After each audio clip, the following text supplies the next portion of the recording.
नमस्कार आप सभी को। आज की क्लास में हम पढ़ेंगे प्रजनन स्वास्थ्य क्या है, हेल्थी ब्रीदिंग। ठीक है, प्रजनन स्वास्थ्य। ओके, प्रजनन स्वास्थ्य को शारीरिक, मानसिक और पूर्ण कल्याण की स्थिति के साथ साथ प्रजनन के सभी चरणों के दौरान प्रजनन अंगों के समुचित कार्य के रूप में परिभाषित किया जाता है। ठीक है, प्रजनन स्वास्थ्य क्या है कि इस दौरान यानी कि जो प्रजनन स्वास्थ्य की सारी एक्टिविटीज़ के दौरान व्यक्ति का इंसानी व मानसिक तौर पर सुरक्षित होना, ठीक है, वह प्रजनन अंगों का समुचित रूप से कार्य करना शामिल रहता है। ठीक है, प्रजनन स्वास्थ्य जागरूकता बढ़ाने के प्राथमिक लक्ष्य क्या हैं? ये यौन और प्रजनन स्वास्थ्य के संबंध में सभी युवाओं की शिक्षा में क्या करता है, सहायता करता है कि जितने भी प्रजनन स्वास्थ्य से संबंधित जितने भी युवा हैं उन सभी को इससे संबंधित हर प्रकार की जानकारी होनी चाहिए। ठीक है, चाहे वो टीनेजर्स हों या फिर वो एक अब कपल्स बनने के लायक हो चुके हैं, उन सबको जानकारी होनी चाहिए। ठीक है, आगे देखते हैं।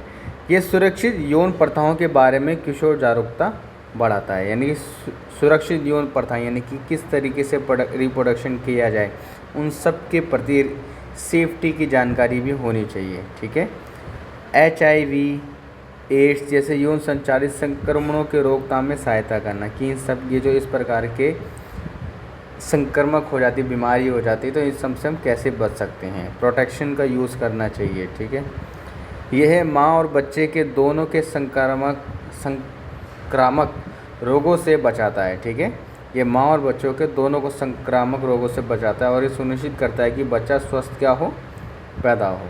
ओके, जब लोगों को जानकारी होगी तो ऑब्वियसली बात है जो चाइल्ड का बर्थ होगा तो हेल्थी ही होगा। ये आपको प्रारंभिक गर्भावस्था, बांझपन, जन्म नियंत्रण विधि, गर्भावस्था, बच्चे और माँ दोनों के लिए प्रसवोत्तर यानी कि उसके बाद बच्चे के जन्म लेने के बाद देखभाल के आदि, ठीक है, के बारे में जानकारी के लिए क्या है, आवश्यक सब कुछ सिखाता है। ओके, प्रजनन स्वास्थ्य जागरूकता बढ़ाने के प्राथमिक लक्ष्य जो समाज के हर व्यक्ति को ये नॉर्मली तो सबको पता ही होना चाहिए। ओके, आगे देखते हैं। प्रजनन स्वास्थ्य मूल्य क्या है? ओके, प्रजनन स्वास्थ्य का महत्व मानव शरीर में शारीरिक और मानसिक स्थिति की स्वस्थ स्थिति के लिए है, जिसमें प्रजनन अंग ठीक से काम करते रहें। ठीक है, जो प्रजनन अंग हैं वो क्या रहें, ठीक से काम करते रहें और व्यक्ति का मानसिक व शारीरिक स्वास्थ्य हमेशा अच्छा बना रहे। ये प्रजनन स्वास्थ्य में आते ही हैं। जब प्रजनन स्वास्थ्य का ध्यान रखा जाता है तो प्रजनन के सभी चरणों को सुरक्षित रूप से हो, यह भी ध्यान रखा जाता है। अंत नई संतानों या पूरी तरह से नए जीव के निर्माण की ओर ले जाता है और एक स्वस्थ बच्चे का जन्म होता है। ठीक है, प्रजनन अंग मानव शरीर में सबसे सेंसिटिव अंगों में से एक है। ठीक है, प्रजनन अंग मानव के चाहे फीमेल हो चाहे मेल हो, सबके सेंसिटिव पार्ट्स हैं ये बॉडी के, और विभिन्न प्रजनन मुद्दों के कारण होने वाली पीड़ा से खुद को बचाने के साथ साथ यौन संचारी यानी ट्रांसमिट रोगों STD को आने से रोकने के लिए उनकी उचित देखभाल की जानी चाहिए। यानी कि जो ट्रांसमिट हो जाता है ना, एक व्यक्ति को जो बीमारी है वो दूसरे को भी हो जाती है, इस प्रकार की बीमारी वगैरह ना हो तो हमें अपने सेंसिटिव पार्ट्स के प्रति भी जागरूकता रहनी चाहिए। एक सुरक्षित और संतोषजनक यौन जीवन के लिए उचित प्रजनन स्वास्थ्य की आवश्यकता होती है। स्वस्थ बच्चों की परवरिश के लिए भी इसकी आवश्यकता होती है। प्रजनन स्वास्थ्य का मूल्य का होना, ताकि इन सब की हमें जानकारी प्राप्त हो सके। ठीक है, आगे देखते हैं। प्रजनन स्वास्थ्य के 3 घटक। पहला है परिवार नियोजन। ओके, यानी फैमिली प्लानिंग आपको हमेशा तैयार रखनी चाहिए। जहाँ तक एक सामान्य अवधारणा होती है सभी के बीच में कि पहला बच्चा तो ठीक है और दूसरा बच्चा तब होना चाहिए जब पहला बच्चा स्कूल जाने लग जाए, ये सामान्य धारणा है। बाकी देखते हैं क्या क्या है। ओके, क्योंकि नॉर्मली अगर आप भी अपना देखोगे, अगर पहला बच्चा अगर स्कूल ही नहीं गया दूसरा भी हो जाए तो एक लेडीज़ को कितनी प्रॉब्लम्स आती हैं। तो इसलिए सामान्य कहा जाता है कि दूसरा बच्चा तब होना चाहिए जब पहला बच्चा सबको जाने लग जाए। चलो जो भी है भाई, अपना अपना पर्सनल डिसीजन है सबका। तो ऐसी परिवार नियोजन है। प्रजनन स्वास्थ्य के सबसे महत्वपूर्ण पहलुओं में से एक है परिवार नियोजन यानी फैमिली प्लानिंग। विश्व स्वास्थ्य संगठन वर्ल्ड हेल्थ ऑर्गेनाइजेशन के अनुसार परिवार नियोजन एक दंपति की उनके जन्म के बीच उचित अंतराल और समय के साथ अपनी वांछित यानी डिज़ायर संख्या में संतानों का अनुमान लगाने और प्राप्त करने की क्या होनी चाहिए, क्षमता होनी चाहिए कि उनकी डिज़ायर क्या है, बच्चों का जब जन्म हुआ तो कितने समय का अंतर होना चाहिए, इन सब की जानकारी। ये उचित सावधानियों और जन्म नियंत्रण विधियों का प्रयोग करके पूरा किया जा सकता है। गर्भ निरोधक और अनैच्छिक बांझपन का उपचार परिवार नियोजन के महत्वपूर्ण क्या हैं, घटक हैं। ठीक है, फैमिली प्लानिंग में हमें इन सब बातों का ध्यान रखना चाहिए। और बांझपन तो आप सबको पता ही है, जब कपल 1 साल से ट्राई करते रहते हैं बच्चे के लिए लेकिन किसी कारणवश नहीं हो पाता, उसे बांझपन कहते हैं। ठीक है, तो बांझपन हमेशा ये मत समझ लेना कि फीमेल्स की हो जाता है, ये पुरुषों में भी हो सकता है। ओके, ये सरोगेसी में आपने पढ़ा होगा। ओके, तो कभी किसी एक जेंडर को टारगेट ना करें। यौन स्वास्थ्य प्रजनन स्वास्थ्य का यह पहलू यौन संबंधों के प्रति सकारात्मक दृष्टिकोण रखता है।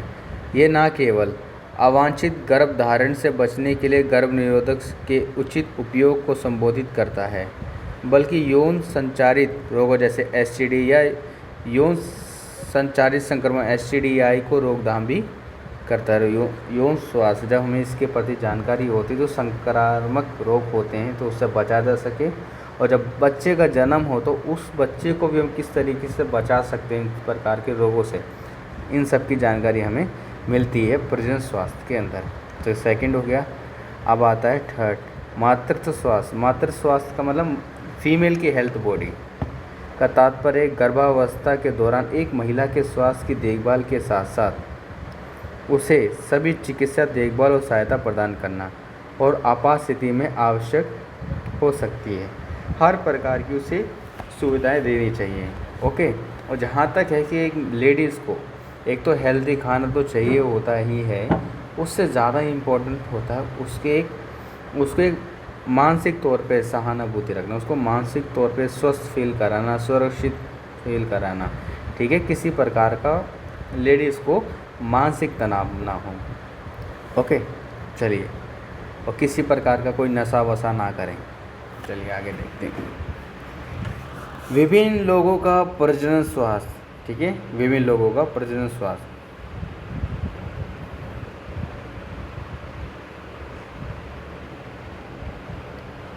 तो पहला पॉइंट है हमारा, देखो प्रजनन प्रणाली मानव शरीर में सबसे कमजोरी में से एक है। ये बहुत सेंसिटिव पार्ट है। इसके प्रति सुरक्षित, नियंत्रित और पोषित दृष्टिकोण लंबे समय तक हमारे समग्र व्यवस्था की रक्षा करेगा। अगर इसके प्रति हम सकारात्मक दृष्टिकोण बनाए रखेंगे तो हमारी लाइफ के लिए लॉन्ग टर्म तक ही बेनिफिशियल है। तो देखते हैं, समझते हैं पुरुष प्रजनन स्वास्थ्य। आपको तो लग रहा फीमेल आएगा, फीमेल भी आएगा, मेल भी आता है। ठीक है, दोनों रहते हैं। लिंग, वृषण, अंडकोश, एपिडिडिमिस, प्रोस्टेट, वास, डिफेरेस और वीर्य पुटिकाओं में पुरुषों की प्रजनन प्रणाली शामिल है। ठीक है, एक स्वस्थ पुरुष प्रजनन प्रणाली के लिए एक स्वच्छ व्यक्तित्व बनाए रखना क्या है, आवश्यक है। पुरुष प्रजनन में मतलब एक मेल को भी अपनी बॉडी का ध्यान रखना चाहिए, एक हेल्दी लाइफ। ठीक है, सुरक्षित सेक्स के तरीके का भी इस्तेमाल करना चाहिए। ओके, सेफ्टी सेक्स किस तरीके से किया जाए उन सब का ध्यान रखना चाहिए। ये यौन संचारित संक्रमण मतलब कि करते वक्त किसी प्रकार का स्टेरॉइड्स का प्रयोग ना करा जाए। ओके, यौन संचारित संक्रमण एसटीआई, यौन संचारित रोगों एसटीडी जैसे खुजली वाले जनांगों और गुदा यानी कि जो आपके प्राइवेट पार्ट्स हैं, इन सब में ऐसे संक्रमण हो सकते तो इनसे बचा जा सके। एसटीआई या यौन संचारित रोगों के परिणामस्वरूप जनांगों का गुदा दरांगों या गुदाइया नॉर्मली सबको समझा जाए आपके प्राइवेट पार्ट्स के आसपास छाले और घाव बन सकते हैं। इसके अलावा नियमित रूप से स्वास्थ्य जांच नियमित रूप से की जानी चाहिए, यानी कि इससे संबंधित आपके पास जानकारियाँ होनी चाहिए। या तो संदिग्ध समस्या की स्थिति में या साल में एक बार पूरे शरीर की जांच के हिस्से के रूप में, यानी कि आप जो बीमारी अगर हो गई है, जो भी इसके प्रति आप जानकारी लेना चाहते हैं वो लें, टेस्ट कराएं, या फिर साल में एक बार अपनी पूरी फुल बॉडी का भी चेकअप करें। ओके, और जितने भी कपल्स हैं उनकी शादियां वगैरह होनी चाहिए तो एक बार अपनी फुल बॉडी का चेकअप करा लेना चाहिए। ओके, ठीक रहता है। जो कि हमारे सोसाइटी में ये चीज़ बहुत कम है, लेकिन धीरे धीरे जागरूकता बढ़ती जा रही है, लेकिन कर लेना चाहिए। क्योंकि अगर ऐसा नहीं होगा तो जिस बच्चे का जन्म नहीं हुआ तो उसको उस प्रॉब्लम को फेस करना पड़ सकता है। तो हमें अपने हेल्थ का ध्यान रखना चाहिए। महिला प्रजनन स्वास्थ्य, अंडाशय, गर्भाशय, फैलोपियन ट्यूब, योनि, स्तन ग्रंथियों और स्तन महिला प्रजनन प्रणालियों को शामिल करते हैं। ये सभी अंग युग्मकों यानी कि उत्पादन और परिवहन के साथ साथ सेक्स हार्मोन्स के उत्पादन में क्या है, महत्वपूर्ण है। ठीक है, जैसे मेल्स में फीमेल्स में। प्रजनन क्षमता मासिक धर्म यानी मेंस्ट्रुएशन जिसे बोला जाता है, गर्भ निरोधक, यौन संचारित संक्रमण और मेनोपॉज, ठीक है, रजोनिवृत्ति यानी मासिक धर्म का बंद होना, और PCOS, PCOD जैसी पुरानी समस्या यौन जीवन प्रजनन स्वास्थ्य के मुद्दे से जुड़े जीवन के सभी चरणों का क्या आता है, हिस्सा आता है। ठीक है, विभिन्न लिंगों का प्रजनन स्वास्थ्य, इन सब के जानकारियाँ आप सबको होनी चाहिए। ठीक है, इन सब की विशेष जानकारी पाने के लिए, समझने के लिए आप ज़्यादा गूगल कर सकते हैं। ठीक है, गूगल या यूट्यूब वगैरह पे इन सब चीज़ों को समझ सकते हैं। लेकिन नॉर्मली कम शब्दों में कहा जाए, मेल और फीमेल के दोनों जो प्राइवेट पार्ट्स हैं ये बहुत क्या है, इम्पोर्टेंट है, सेंसिटिव हैं। इन सब के प्रति जानकारियाँ, संक्रामक रोगों के प्रति जानकारियाँ होनी चाहिए। ठीक है, आगे देखते हैं। महिला शरीर में प्रजनन प्रणाली की देखभाल करने के लिए अपने स्वास्थ्य पर ध्यान देने और नियमित जांच कराने की आवश्यकता होती है, यानी कि अपने हेल्दी फूड लाइफ का ध्यान रखना चाहिए और टाइम टू टाइम चेकअप वगैरह करते रहना चाहिए। शीघ्र निदान, रोकथाम, उपचार स्थितियों को बदल सकते हैं और जल्दी ठीक होने में सहायता कर सकते हैं। ठीक है, ये सब कोई बीमारी हो जाती है, अगर जल्दी चेकअप कर दे तो सब सही हो सकता है। गर्भाशय, fibroid, HIV, AIDS, polycystic ovary syndrome, STD, स्त्री रोग, कैंसर, एंडोमेट्रियोसिस, सभी महिला प्रजनन स्वास्थ्य से जुड़ी समस्याएं क्या हैं, समाधान जल्दी से निकल सकता है। अब आता है यौन प्रजनन स्वास्थ्य के संबंधित क्या हैं, अधिकार।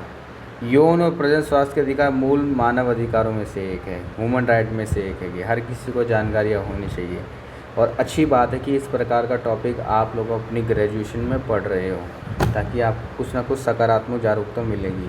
क्योंकि ये बुक ही इस तरीके से बनाई गई है कि आप एग्ज़ाम से पास होने के पॉइंट ऑफ व्यू से न देखें, एक सकारात्मक लाइफ अपने जीवन में प्राप्त कर सकें। ठीक है, एक समझ आपको अपनी जीवन के प्रति हो सके। ये मानव अधिकार संयुक्त राष्ट्र आयोग की परिभाषा से सहमत है और कई अंतर्राष्ट्रीय संधियों के माध्यम से समर्पित, यानी इंटरनेशनल एजेंसियां भी इसका समर्थन करती हैं। WHO वर्ल्ड हेल्थ ऑर्गेनाइजेशन द्वारा परिभाषित यौन स्वास्थ्य कामुकता के संबंध में शारीरिक, मानसिक और सामाजिक कल्याण की क्या है, स्थिति है। और हमेशा याद रखना, कामुकता ये जो सारी चीज़ें ये कोई गलत चीज़ नहीं है। ओके, इसके प्रति भी जागरूकता आप सबको होनी चाहिए।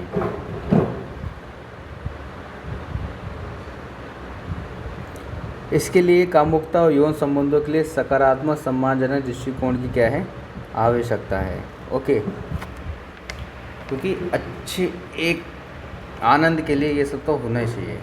साथ ही सुरक्षित और आनंददायक यौन अनुभव की संभावना है जो ज़बरदस्ती, भेदभाव और हिंसा से क्या होता है, मुक्त होता है। ठीक है, जब लोग अपना है एक टाइम, पर्सनल टाइम वो क्या करते हैं, पर्सनल टाइम को अपना यूज़ करते हैं अच्छे से लाइफ को व्यतीत करने के लिए, तो भाई ये सब चीज़ें तो होनी चाहिए, इसमें किसी प्रकार की कोई हिंसा वगैरह ना हो। चलो आई होप आप समझ पा रहे होगे चीज़ों को। WHO प्रजनन अधिकारियों को सभी जोड़ों और व्यक्तियों के मूल अधिकारों के रूप में परिभाषित करता है कि वे नियंत्रण रूप से जिम्मेदारी से अपने बच्चे की संख्या और अंतर समय तय करें और ऐसा करने के लिए जानकारी सावधानी प्राप्त करें या सावधान प्राप्त करें। ठीक है, ओके। यानी वर्ल्ड हेल्थ ऑर्गेनाइजेशन साफ कहता है कि आप अपना निर्णय स्वयं लें और सकारात्मक दृष्टि से लें कि कितने बच्चे चाहते हैं और कितना अंतर होना चाहिए, उन सब के प्रति आपको जानकारी होनी चाहिए और प्राप्त भी कर सकते हैं, और क्या क्या सावधानी उनका भी पता होना चाहिए। अब आता अधिकार। ओके, यौन और प्रजनन स्वास्थ्य अधिकारों के मुख्य सिद्धांत गरिमा, स्वायत्तता, शारीरिक अखंडता को कल्याण है। इन सब का व्यक्ति के ऊपर अधिकार होना चाहिए। ठीक है, ये सब आपके पास प्राप्त है। यौन और प्रजनन स्वास्थ्य अधिकारों के प्रमुख सिद्धांत गरिमा, स्वायत्तता, शारीरिक अखंडता और कल्याण है। ठीक है, ये चीज़ें कोई आपसे छीन वगैरह नहीं सकता। इसमें स्वतंत्रता, यातना, ज़बरदस्ती में से मुफ्ती, सूचना और यौन शिक्षा तक पहुँच, मतलब किसी प्रकार की कोई ज़बरदस्ती वगैरह नहीं होगी और हर प्रकार की आपके पास जानकारियाँ होंगी। ठीक है, जो भी आप कर रहे हो उसमें स्वयं आपकी स्वतंत्र आत्मसमर्पण होना चाहिए और उसमें मज़ा भी है। HIV और अन्य यौन संचालित रोगों को रोकथाम और शीघ्र निदान करने में महत्वपूर्ण पहलू है, अगर आपको हर प्रकार की जानकारी व अधिकार हैं तो। यौन और प्रजनन स्वास्थ्य अधिकार कुछ हद तक प्रतिशत यानी इंटरसेक्ट करते हैं, यानी यौन प्रजनन स्वास्थ्य अधिकार कुछ हद तक काटते हैं एक दूसरे को, विशेष रूप से यौन शिक्षा, गर्भ निरोधक, गर्भपात, यौन संचालित रोगों से संबंधित जानकारी और सेवाओं के संबंध में, जो इन सब चीज़ों को थोड़ा बहुत बीमारी वगैरह कम कर देता है। ठीक है, अगर आपको अधिकार हैं ये सारी चीज़ें संक्रामक रोग यानी बीमारी वगैरह से दूरी बनाए रखने में हेल्प मिलती है। 11 बज गए रिकॉर्डिंग करते करते, आज बहुत थकान हो रही है। कोई नहीं। हालांकि यौन कल्याण में एक व्यापक क्षेत्र शामिल है जो बीमारी की रोकथाम और उपचार तक सीमित नहीं है। इसके लिए बल्कि कामुकता से संबंधित स्वायत्तता और आनंद भी क्या है, शामिल है। ठीक है, यौन कल्याण में एक व्यापक क्षेत्र, बहुत बड़ा क्षेत्र जो बीमारी और रोकथाम उपचार तक सीमित नहीं होता, बल्कि जब आप बंदे अपना पर्सनल टाइम स्पेंड करते हैं तो उसमें ये सारी चीज़ें भी शामिल होनी चाहिए, एक आनंद का टाइम पीरियड होना चाहिए। हाल ही में सुप्रीम कोर्ट ने एक अविवाहित महिला को 23 सप्ताह की गर्भावस्था को निरस्त करने की अनुमति दे दी है। ठीक है, गर्भपात करने की अनुमति दे, कोई महिला है अनमैरिड है, ठीक है, तो वो गर्भपात कर सकती है अगर 23 सप्ताह से पहले, जो एम्स में मेडिकल बोर्ड के अधीन दिया गया था फैसला। इस मामले में इससे पहले दिल्ली उच्च न्यायालय के आधार पर महिला को गर्भपात कराने से इनकार कर दिया गया कि medical termination of pregnancy rules 2021 अविवाहित महिलाओं के लिए 24 सप्ताह की सीमा विस्तार नहीं करता। पहले तो ये था, लेकिन सुप्रीम कोर्ट ने और एम्स की टीम के अधीन ये सारा रूल बना दी कि 23 सप्ताह जो है गर्भपात कराया जा सकता है अविवाहित महिला का। ओके, सुप्रीम कोर्ट ने बोल दिया। अब इसका निष्कर्ष देख लो, निष्कर्ष वही है सारा का सारा कि प्रजनन स्वास्थ्य से संबंधित आपको सारी जानकारियाँ होनी चाहिए। ठीक है, और लैंगिक जनन बच्चे पैदा करने की एक प्राकृतिक विधि है, इसमें कोई गलत बात नहीं है। ठीक है, माता पिता इसमें शामिल हुए। प्रजनन की इस विधा में घटनाओं की एक श्रृंखला होती है, एक स्टेप्स होते हैं, चरण होते हैं, जिनको सकारात्मक रूप से करना चाहिए और जानकारी होनी चाहिए। प्रजनन स्वास्थ्य जागरूकता बढ़ाने के प्राथमिक लक्ष्य इस प्रकार हैं, जो हमने पहले ही पढ़े हैं। यौन और प्रजनन स्वास्थ्य के बारे में सभी युवाओं की शिक्षा की सहायता करना, जानकारी होना, और किसी प्रकार के आडंबर या पुरानी प्रथाओं का जो कि बेकार है, किसी भी कोई उसका तर्क वितर्क नहीं है, तो उनको फॉलो ना करना। प्रजनन स्वास्थ्य का महत्व मानव शरीर में शारीरिक और मानसिक स्थिति ये स्वस्थ स्थिति के लिए है, जिसमें प्रजनन अंग ठीक से काम करते हैं। प्रजनन अंग मानव शरीर में सबसे संवेदनशील अंग है और जिनके प्रति हमें सचेत व जानकारी जागरूकता होनी चाहिए, और परिवार नियोजन से संबंधित कि हर व्यक्ति का स्वयं निर्णय होना चाहिए, सकारात्मक व उसकी पूर्ण रूप से जानकारी होनी चाहिए। ओके, आई होप, मैं उम्मीद करता हूँ आपको सारी बातें समझ आई होंगी। और ये गर्भपात भारत कानून है, इससे संबंधित आप ये सारी चीज़ें इसको पढ़ सकते हो वीडियो पॉज कर करके, ठीक है। ये इसका स्क्रीनशॉट ले सकते हो, ओके। अब मिलेंगे आपसे नेक्स्ट क्लास में, ठीक है। आई होप आपको सारी वीडियोस अच्छी लगी होंगी। चैनल को सब्सक्राइब करें, लाइक करें, ओके। बाय। 11 बज गया आज।